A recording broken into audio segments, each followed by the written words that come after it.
So again, my name is Chris Buja. I am a Director of Lifespan Faith Development for the Unitarian Universalist Congregation of Somerset Hills, and the very part-time Adjunct Consultant for Growth and Vitality for Metro New York.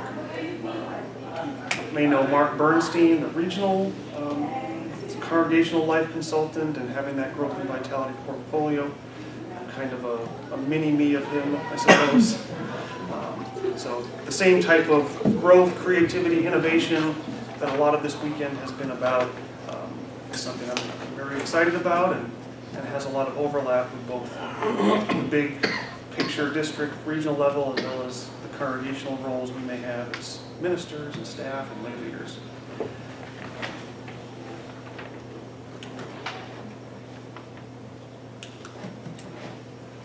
So I want to begin with some opening words and a chalice lighting. I'll ask my colleague Robin Slaw to do the lighting.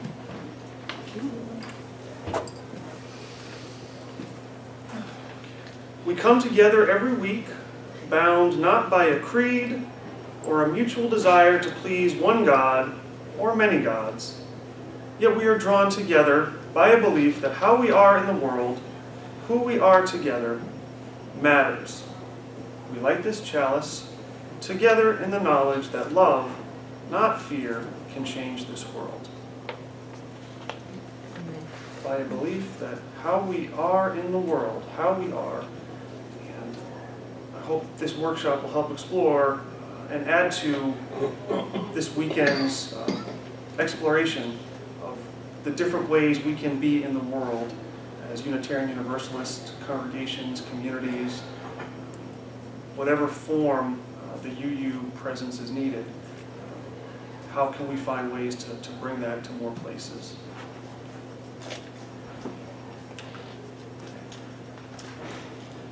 So I hope that in leaving this workshop, you'll come away with some renewed understandings around mission, missional, mission statements. I'm just going to touch on these very briefly to get a baseline understanding. The differences, the relationships of these terms that are often thrown about, vision and ministry. And in a little while, there's an exercise I'd like us to try out to practice exploring and reflecting on what a sense of calling we may have to do a new type of ministry, what's called this missional ministry, missional church, that I'm going to say a lot more about. And then also I'll share some examples that I've heard of how congregations are trying it out themselves, and that may apply to your own surroundings and communities. So let me give a little context of where I'm coming from and how I came to present this workshop. I mentioned my role as a religious educator, as a consultant, and I have recently come back from the very fortunate opportunity that my congregation provided for me. It was a 3-month sabbatical, which not many professions get this opportunity. Ministers, religious professionals, hopefully will have a chance over the course of their careers to take a sabbatical, which is intended as a time to step away from the normal work routine and to do some things for my personal renewal, spiritual practice, cultivation, to do some professional development, in my case working towards my credentialing process and certain reading and writing that goes with that, and also to explore some congregational innovation areas, things that I had heard about, gotten a little taste of through some workshops and blog posts, and just wanted to be able to peel back that further. In some cases I could actually go and visit some people and places that were doing some creative things. In other cases, just being able to communicate via phone, email, to pick their brains. And so that's a large part of where this workshop grew out of. That mission, a topic, the concept of mission, purpose, is something I've been a very much advocate for over my UU career as a lay leader and professional. So I've talked a lot about it, preached and proclaimed and worked the soapbox of the importance of mission in congregational life, in UU community life. And then I kept hearing more about this missional term that was a hot trending topic across Twitter and Facebook groups and district and General Assembly events. I thought, well, so what's the deal? Is this just a new rebranding of this mission purpose concept? Not quite. There is something more unique to it, though I want to say a little bit about how those two concepts are very connected and go hand in hand. So just to see, is the term, who has heard missional in any venue coming into this? Is that one anywhere? Anyone else in any of your UU encounters? Missional? Right? Not missional. Missional, but mission perhaps has? Yeah. Mission, Yeah. Okay, so mission, we're Like mission ministry. Is that? we'll say a little mission, missionary, and I'm going to get into some of the just basic definitions so that Mission. some confusion will be alleviated before we create even more.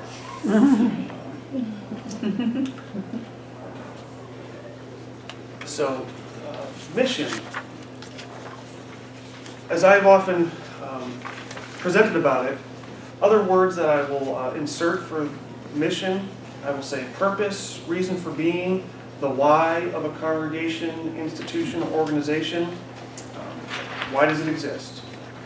And because mission and vision are terms that are often spoken of in the same conversation, and I know that there can be variations of how it is one is used with the other. As I'm considering it, so when that purpose, when that reason for being, when that why something exists is happening, a vision is being realized, something grand, something profound, transformative, beloved community, part of this, the grand vision of what Unitarian Universalism is working towards. And the term ministry, also to understand where that falls into place, can simply be said as that which helps fulfill the mission and realize the vision. So whether the term ministry is very specifically and explicitly used in your communities, teams, committees, groups, for any age, broadly defined, whatever it is that's helping you do your purpose, make that vision a reality, I think can qualify as ministry. So those are just the basic definitions I want to start with, and recognize you may be coming from a different definition background, so please let's work with these for the next hour. Are we okay with these ones for now? Any additional clarification on how I've presented the terms?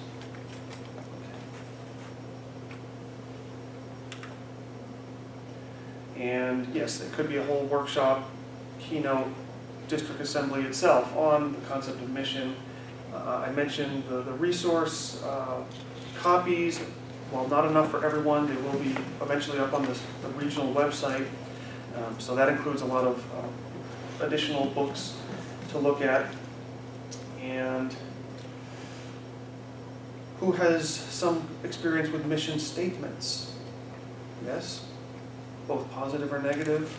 Frustrating or not? Okay. Positive. So again, I want to emphasize that mission, the purpose, I hope is reflected and expressed and in agreement with what the written statement is. And just a caution, if it is not, that is an issue, that can be a challenge. And again, that another workshop book and consultation would have to address. So I think we'll have a chance just to share a little bit in small groups in terms of how you're feeling about your community's sense of mission, sense of purpose, and if it is accurately and correctly expressed in whatever statement is proclaimed. But unfortunately, it's not always the case that those are in alignment or in agreement. We may think and feel that the mission is one thing, yet the written statement, what we do, reflects something else. Is anyone very enthusiastic and extremely proud of their mission statement? We're getting getting better. Or anyone feel that they're making progress with their mission statements? All right, that's good to hear. My congregation itself is in its own mission renewal, mission statement process.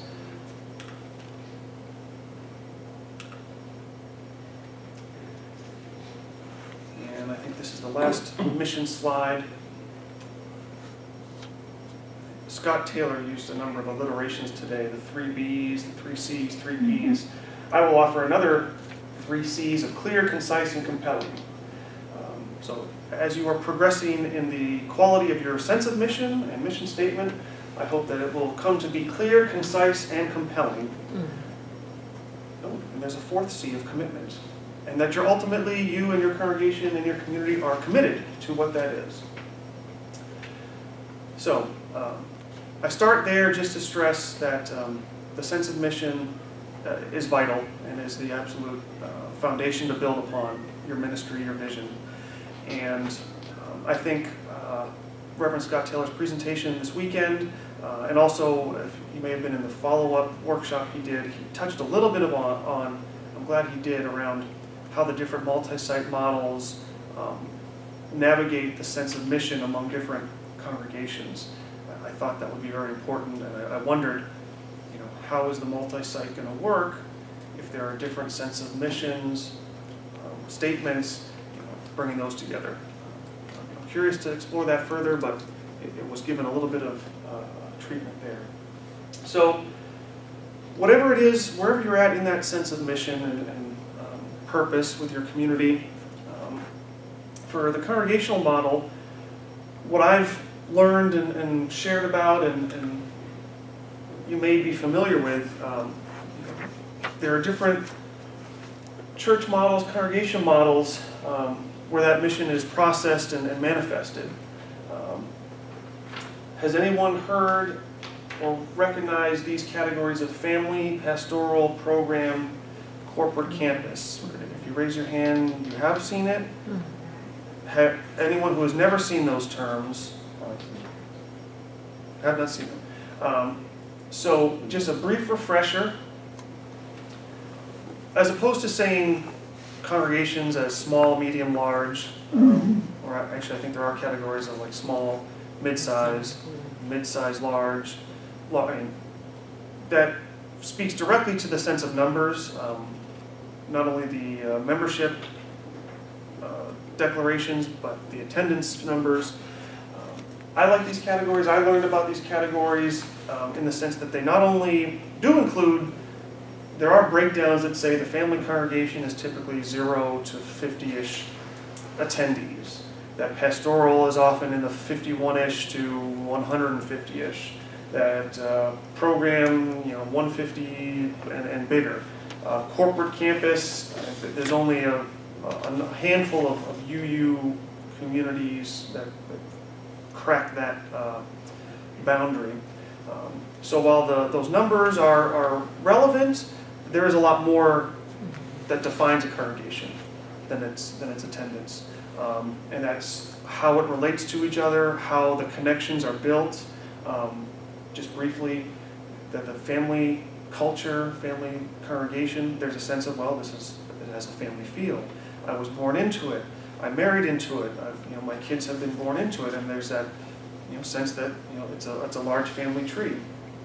The pastoral term reflects, not exclusively, but in large part, that I probably have a relationship. I can know the minister. I like the minister. That's where my connection and sense of identity, maybe not solely, but largely is being fostered.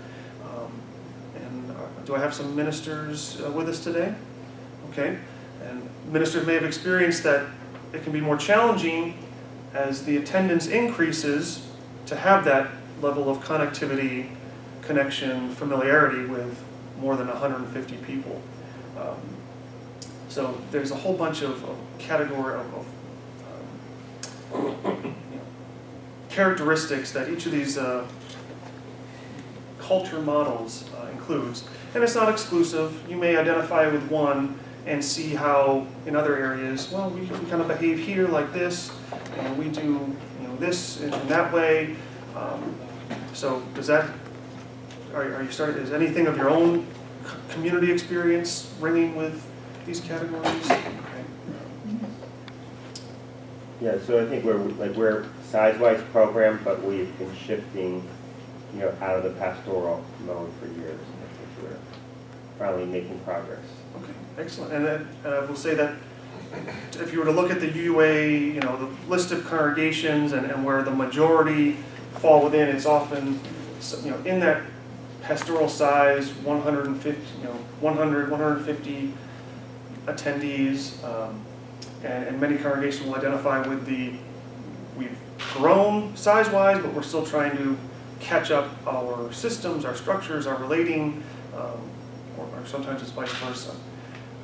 So there's a whole set of challenges and transitions to make from one to the other. So this is, again, what I've experienced a lot of, and I think many UU congregations, can probably find themselves in one of these categories. Okay, so missional.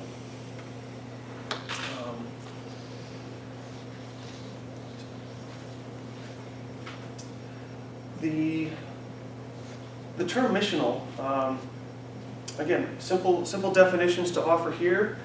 The idea of to be sent, being sent, to serve. There's a lot of history and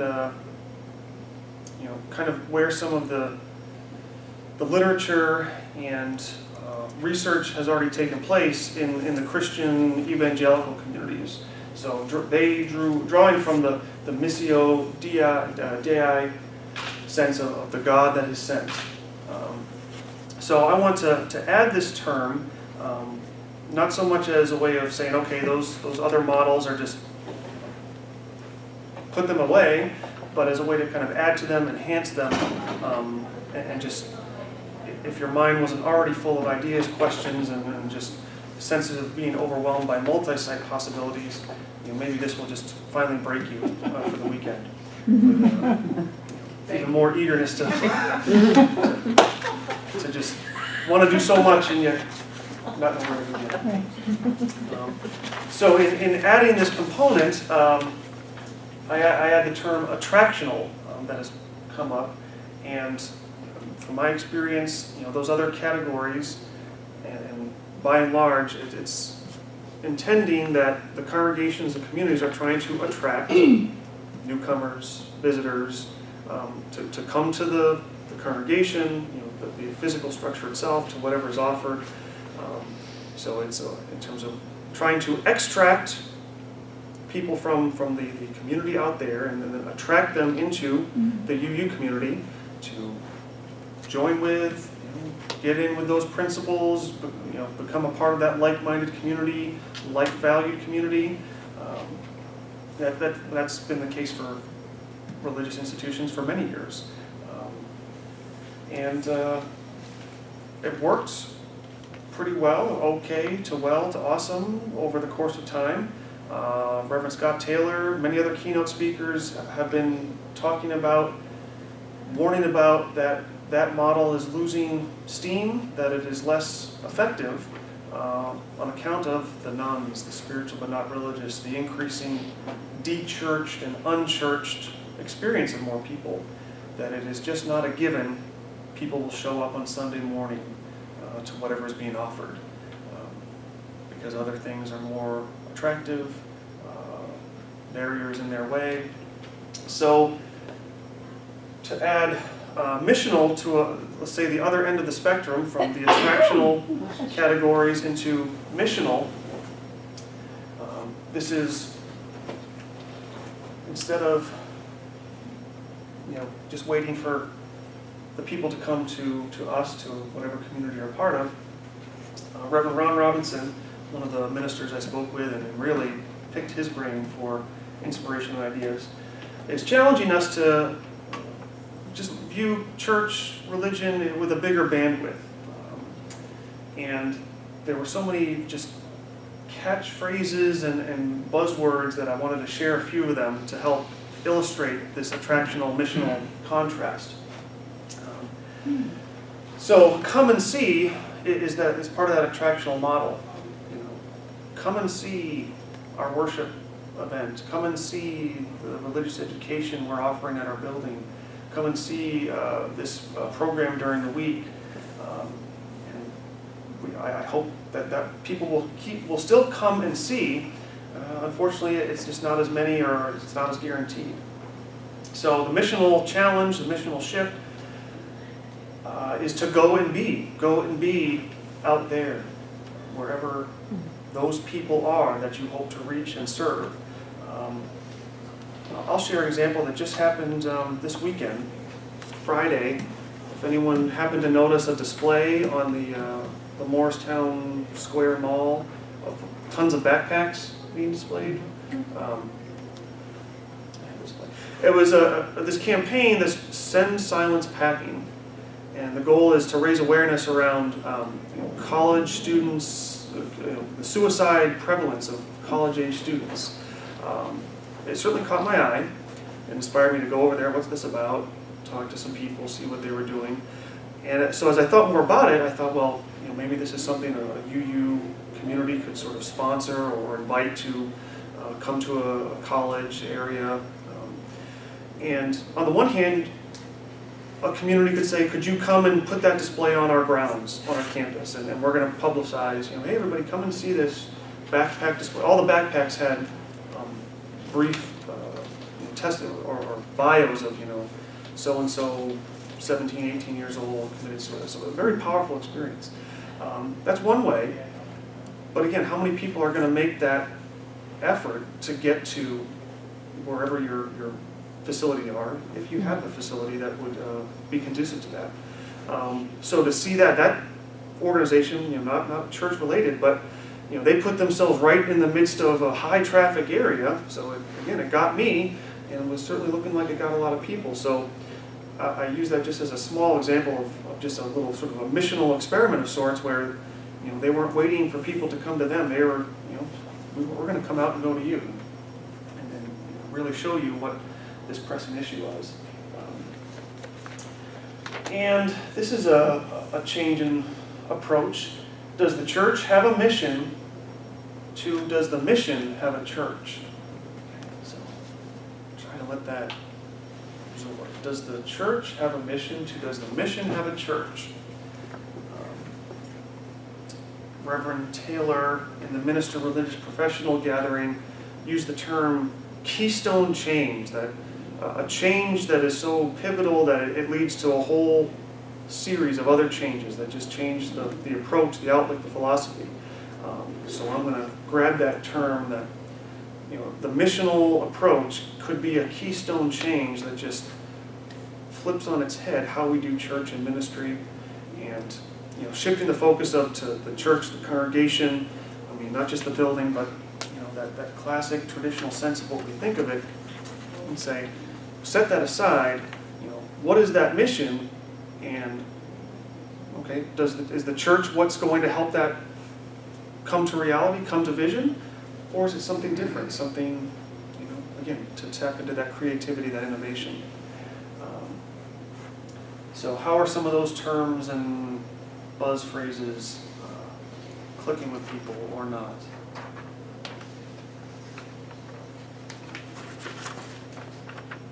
Yes? I'm gonna need examples. Okay. And I've got a few of kind of where it's happening. Okay, let's keep moving. I mentioned, the extracting and attracting, and working towards one of the examples.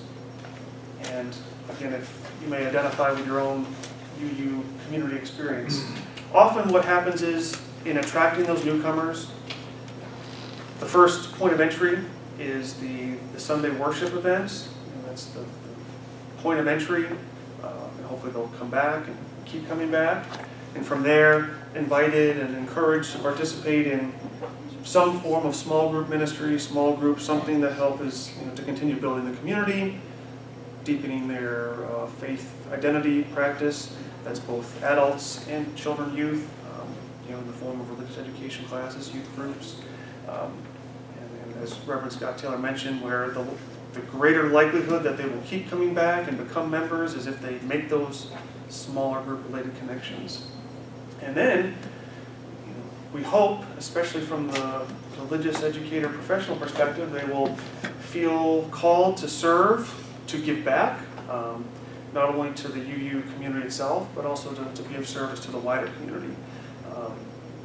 And to speak generally, that there tends to be a larger group for that Sunday worship experience and a smaller group that's gotten into the small group participation, and then it's the tried and true stalwarts who have committed themselves to serving others.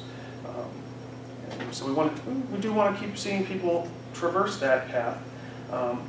For the missional church community movement, it's often the other way around. That first and foremost, it starts with, we're going out there, we're not waiting for anyone to come to us, we're going to them, and we're going to start with service. And it's, again, not so much, this is what I think they need. I need to go there and kind of ask what is needed, do some discernment, and then just start with the service. And hopefully from the service, there can be some small group processing, community building, and then that may ultimately lead to some periodic large group worship. It could be of your own creation, it could be of other organizations, communities, participating in their worship. But just, again, flipping that typical path and process of participation and membership. Does that traditional path sound familiar to many? That's kind of how I ended up here. Super involved, but okay. And yes. I just wanted, I didn't realize that one of the things that our group was doing, we started a theater group for women, and a lot of women started coming who were not from the congregation. They were friends of friends, and through that group, that small group, and the growth, and us embodying what it was to be Unitarian, to really live our 7 principles as we work together to come to bring this production 2 or 3 times. We actually have now, at least just from that group, 6, 7, more than that, I think like 10 people that have started to come to our congregation. So that's what you're calling missional? Would that be that serving? I think that fits within an example, an experiment. Yeah. Was that taking place within your church grounds? Yeah, it was in the church. Okay. Well, but it is going out because we've reached out to other friends, other people. It's harder for us to say, come to our church, when, no, just come to a theater. We were just... I think that's a good clarification or a qualification to say, well, I'm saying there is that getting out there and kind of, the church has left the building, but it could be, where people may be hesitant to go to a Sunday worship experience. It's a little, I'm not sure about that, but making your current space available in new ways that, that's more inviting and less, I don't feel pressured like I'm being asked to join a church. It's just, that's a passion or an interest of mine, and I think far too many UU spaces go underutilized during the course of the week. I'll recognize there may be some of us feeling like we've lost our space to our rental arrangements and need to reclaim it. Finding the balance of yes, the spaces of service, of use to those not as inclined to follow that typical path. And again, I offered 3, the large group, the small group, and the service. I mean, you can kind of rearrange the order. Maybe the point of entry is a small group experience first, that then brings them to the large group, or to so it's going from linear to more fluid. Yes? Is there a difference between missional and evangelical? Because we've had this discussion in our congregation that we would sometimes in the summertime, we would have a table of our congregation and literature out there, and we would be next to, say, a very fundamentalist Christian group, and we would see those people go out and they would literally go over to people and kind of grab them by the arm and say, okay, this is what we're about. And, you know, a lot of people who were at our table said, we'll stand there, and if people come over, we'll talk to them, but we don't really feel comfortable, you know, being that aggressive in that way. Okay. A good question, and I had thrown up one of the other the term missionary. So I think there is a difference of missional and evangelical, and there can be ways where there is some overlap depending upon how it's done. Now, certainly, if I think of the term missionary, you know, it comes right to the more classic, going back many years, of the notion of a Christian missionary traveling halfway across the world to evangelize, proselytize, to bring, you know, the gospel, not only the specific brand of religion to convert, and also bringing, you know, one's dominant culture, often the white European experience, and you know, we are bringing this, and everyone's going to get it whether they like it or not. That isn't very in accordance with the Unitarian Universalist approach and values, and it is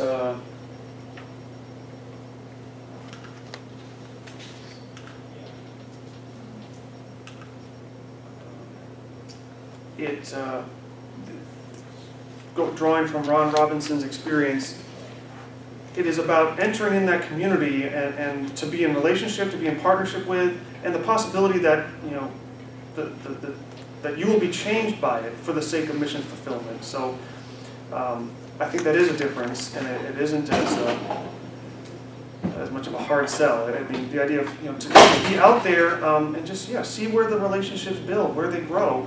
It doesn't have to be forced or you know, imposed upon from either side. I mean, that speaks and reflects so much of the social justice that you use are trying to partner with, at times leading, siding, following.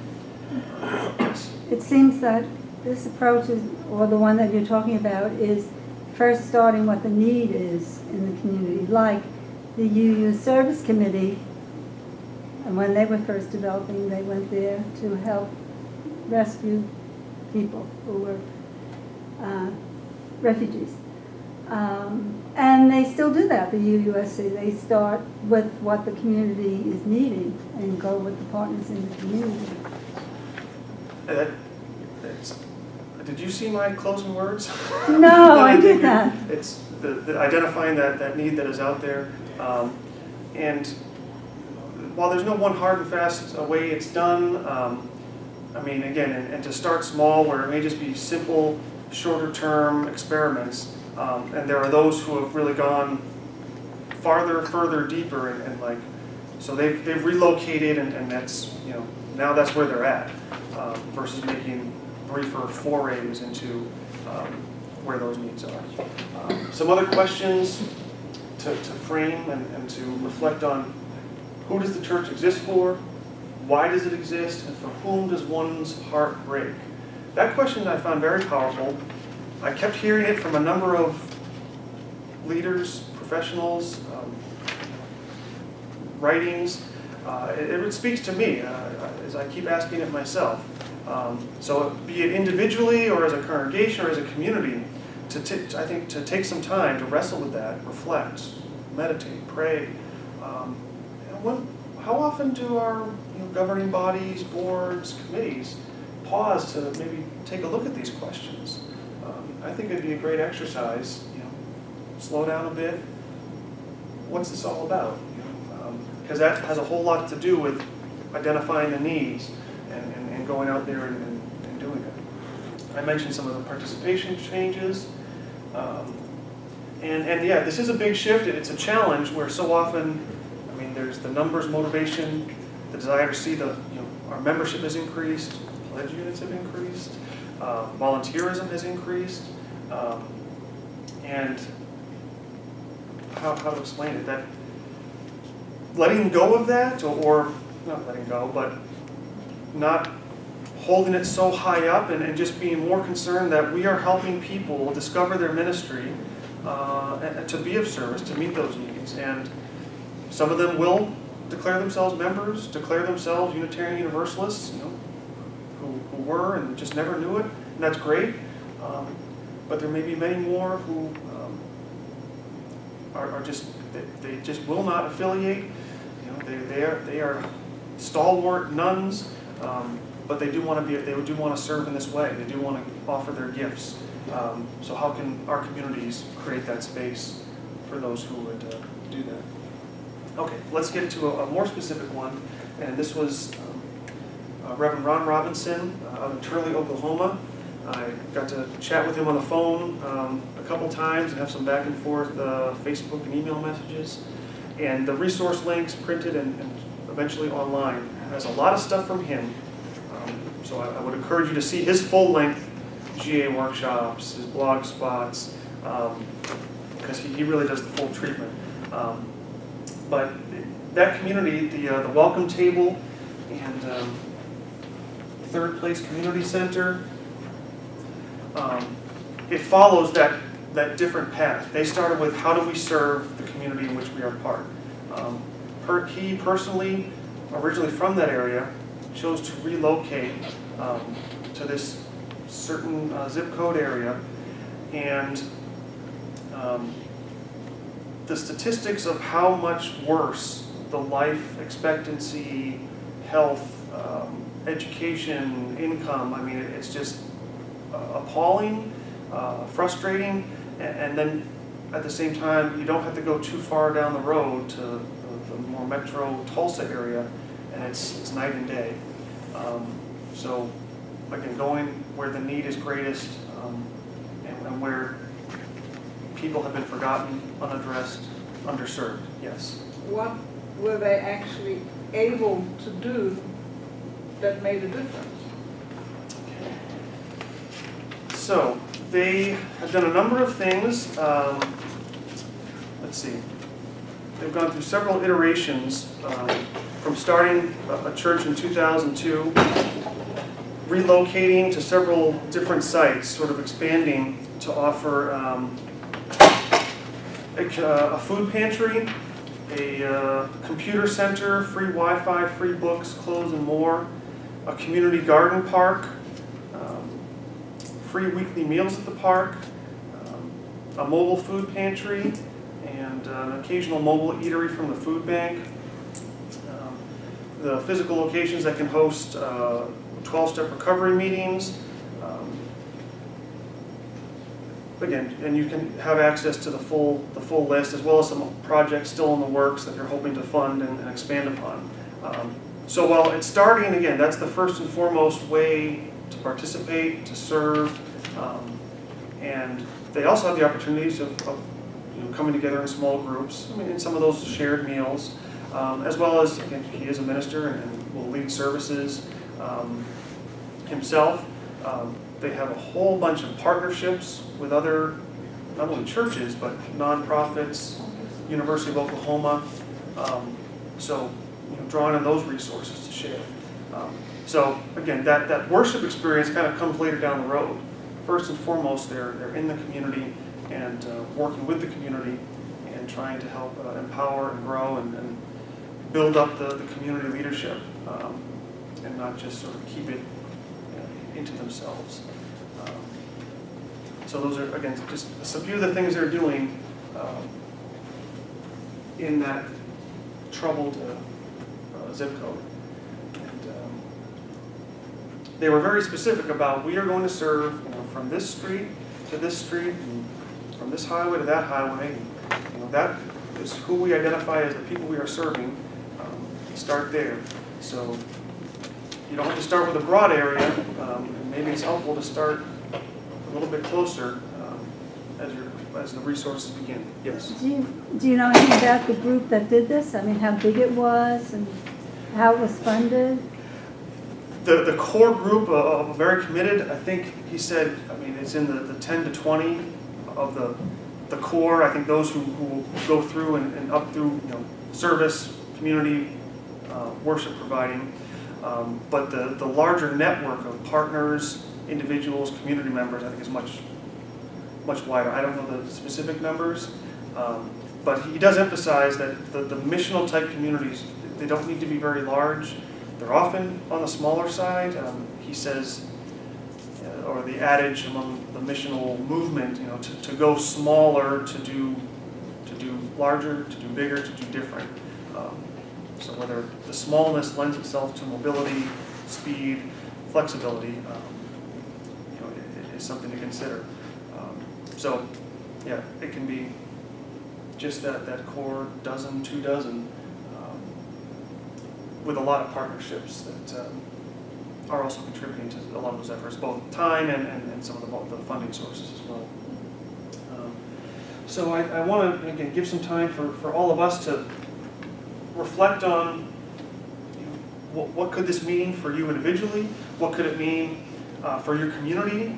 Is this, again, it's not that you'd have to make the rapid and 180-degree turn from attractional to missional, because I think there are grades and steps and just small ways to test and experiment and discern if this is something that is kind of within your DNA. So become missional, develop your missional capacity, and whether there's areas, it's easy to say, well, we're going to do a mission trip to South America, and there is need there. And at the same time, I live in central New Jersey. I have to go, I can stay within my own town to find the need, one town over. It may not be as glamorous or as attractive as a far-reaching, exotic adventure. But there's something to be explored around the privilege that comes with making such a grand cross-continental service trip when there's so much need in our district, in our communities. And I was inspired to modify an exercise you may have seen called the Sweet Spot exercise. Reverend Tandi Rogers of the Growth Office of the UUA had posted this on a blog. So it stuck with me and gave it a few tweaks for this purpose. So I have a red circle and a blue square, and you're certainly welcome, if you have paper at your disposal, to draw one of your own. And now I mentioned it may be just individually, you're having some inklings. For our purposes, or at least initially, if you would consider for your UU community, bring that hat, that framework. So on the one hand, to identify the red circle, identifying what do you perceive as those urgent needs in the surrounding community, the needs that have been unmet, undermet, underserved. Thinking particularly of the people that have been ignored, unattended to, unserved, in whatever capacity, whatever way. The red circle. If you can come up with 3 things, or if they just keep coming, keep rattling them off. The blue square, again, thinking of your community, what are the gifts it brings? What are the skills? What is it that you're extremely proud of? Or say, this is a signature thing we do. This is what we're known for. This is what we're good at. This is, I'm proud of how my congregation does this. Again, I hope there's some things that come to mind. And if it's about 3 or even more, even better. What are some of those things? And so where we have the overlap, this is where some creativity, some imagination, some exploration comes into play as to what is that. This is what is the sweet spot.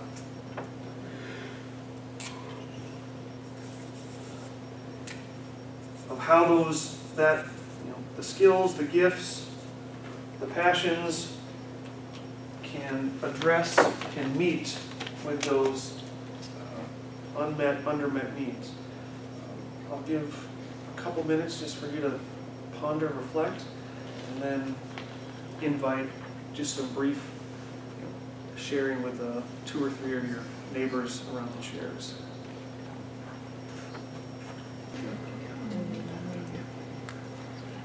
Except there's a $40.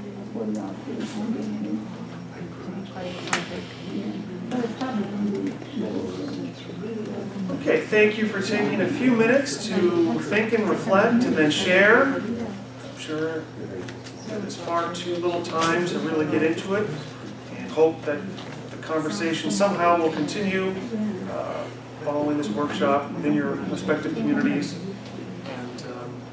And certainly in the context of this multi-site exploration, that's what struck me, where in the many possibilities of multi-site, if that is ultimately something that feels right for your communities, that I think within that multi-site possibility is where some of these missional possibilities can be explored, developed, addressed. So just a couple, 2 or 3, if someone would like to share something that emerged from your reflection or from your small group exercising of the circle and square sweet spot identifier. I'm going to go back to something you talked about earlier when you mentioned, I think it was something that, I'm getting all confused now. But what struck me was, I was thinking of a young person in our congregation talked about setting up a table in a college. And, putting out flyers and stuff for us, to attract young people. But when I first heard you talk, I thought about, he's going to set up this table wanting to have people to come to us. They're going to come look at this table, young people, and come to us. From the talk this morning, that's not the way people act now or move now. They're not going, they're not going to want to come to our worship service or stuff. There's not as many as before. So I thought in terms of missional and multi-site, if we join with other communities and start, out protesting or come together for, like when we came for the climate march or something on Stand of Love activities, this would be something that we would show to the young people, not just come to our services on Sunday or something like that. And this is all down the road. This is all, something like, it's like the 5-year plan or something like that. Something, a work in progress. It's what we go out and do and show them, come be a part of this. A part of our protests or our activities or soup kitchens or something we could get together through having the multi-site movement. So this is all, it's been percolating from your discussion and the discussion this morning. Okay, excellent. Thank you. Yes. I don't know if I mean this as an either or, but let me ask it this way. The square, we talked in terms of what skills we bring and what do we do well. What happens if that question becomes, what do we care most about? I think that's part of it. I don't know if it's an either or, but I'm trying to get some flavor from you around. Is caring sufficient, or is skill, competence an integral part? I'll repeat that so that the recording captures the addition of starting with the square as what does the congregation bring as far as skills, gifts, what we're good at, and adding a question or switching the question to what do we care most about, and I would bring back to the who does our heart break for, who do we care for, what do we care about. That is a good addition. I don't think it has to be an either or, and I think it may challenge us, challenge the community to say, identify we do care so much about that. That is who our heart breaks for. We may not have the skills now. We can develop them. We can find them. Let's find the partners and the people who do have those, because it is so important. And to not simply say, well, it's just not in our wheelhouse, so oops.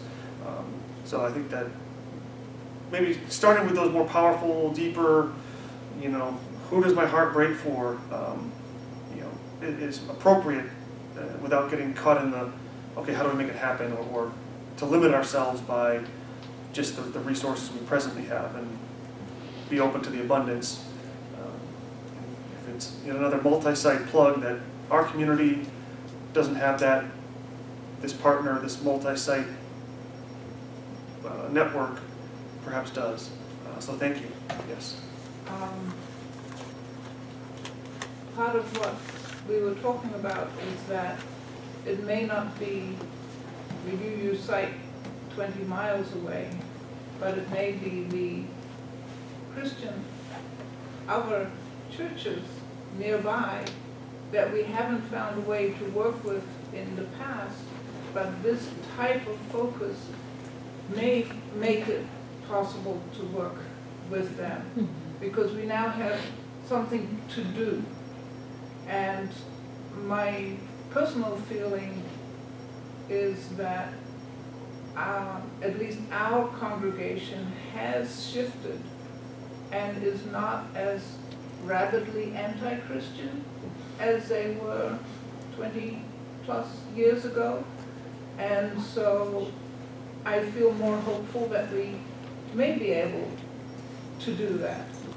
I'm being grinned at. A good reminder. There's some recognition in the room. A good reminder, just expanding on the multi-site possibility, and bringing the missional approach to it, and to say it isn't just where do our other UU communities share this passion, where do other non-UU, religious, secular, if that commitment, interest, and desire to serve, the sense of, this is for whom all our hearts break for, we can work through the differences and hold fast to that common commitment. So thank you for that reminder.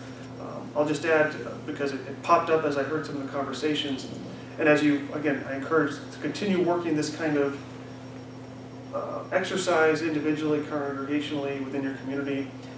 It may be like, oh, look at all, these are new things we have never done, let's make it happen. Or it could be, here are the things we're already doing, but we can go deeper. It can become a more permanent, more, again, we can really get ourselves situated more firmly in that area of need. And while certainly the dire type of needs and destitution and poverty and economic related things probably may come right to mind, I wouldn't want to limit the thinking to that. I mean, it can be any, again, person, group of persons that is just not, has gone ignored, unaddressed, unattended to.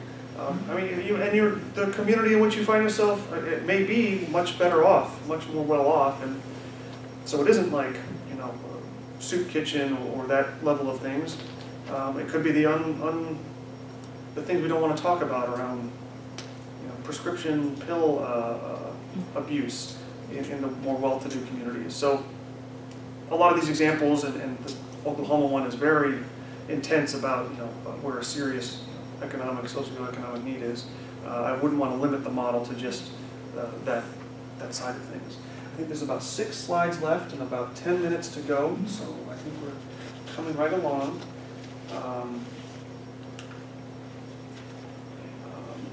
So just to give a few more, here's what we might do in small ways within our existing communities, is just say, well, what is it that we already do, and can we just do it somewhere else? If people aren't coming to you, can we go do that somewhere closer to where they're at? Rub shoulders with them. And we mentioned the going out and doing something, or just what you do in-house is something that would have a different appeal to a different group of persons. I'll make a plug for what's called a Percept data report. Has anyone run these? I believe through the region you can actually access this. I'll have to see to it that the link is added. specifically here if it's not already on the main website. That's just helpful as far as wherever you're, if you want to look at a specific zip code, Oh, yeah. and here's the rundown of population, generational breakdown, tendencies towards religious participation. It's just great stuff, good conversation starter material that can kind of give you a sense of what approach is going to be relevant and meaningful. Yes. Does it tell you the nuns also? I believe that some category would reflect that as a combination of the spiritual identification. Yeah. Most people identify as, traditional religion or not affiliated, as well as, you can kind of make some correlation to then the generational breakdown that, there's a lot of millennials who tend more towards the nun category. So you kind of start putting those data together. I think there's a certain amount that's, it's the freebie stuff, and then there may be more detailed things that are, some money is involved. But even the freebie stuff is a great place to start and maybe, all right, I didn't know that was how our community is constituted. What's going on there?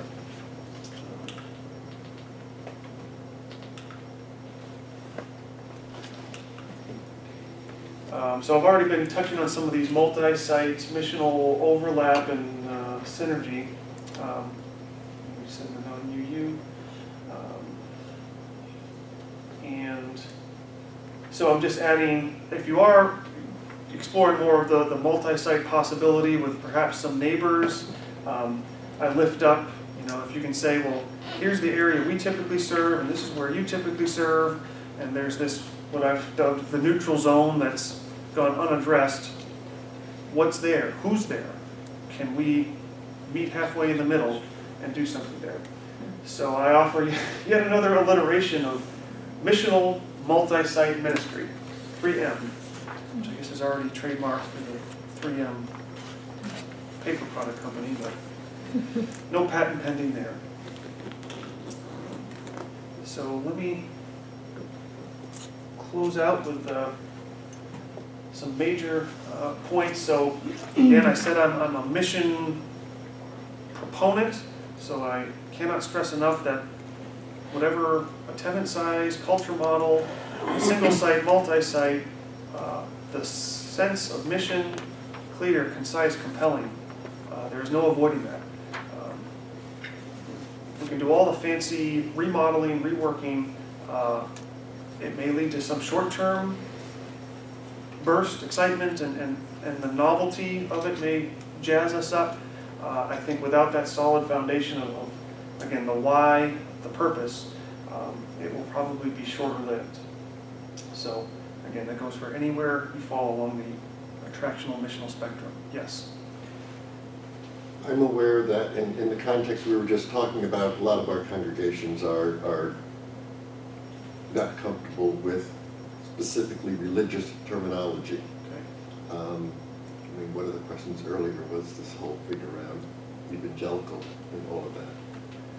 Are there different words that you have available, played with, that are in the same territory, mean the same thing, other than missional, for example? Okay, thank you. So I offered some of the mission alternatives. As far as missional, some other terms that I again, reference to Rod Robinson's notes, sometimes referred to as the incarnational church, the externally focused church, a new monastic community, that gets back to some religious type words, and sometimes broadly encompassed within the emergent or emerging church movement. Some of that was mentioned this weekend. He notes it's not quite accurate in that respect. Emergent or emerging sometimes refers more to the sort of worship style approach, but I'll put those as some other Can you words. say those words again? Incarnational. Uh-huh. So we have missional church. It's also referred to as the incarnational church, Uh-huh. the externally focused church, the new monastic church. That may not Yeah. solve the religious No. language challenge. Emergent or emerging. Uh-huh. Thank you. Thank you. You're welcome. It feels to me like the term could be, and maybe this term community could be, but community-focused church would seem to me to be There's another one. like a safe.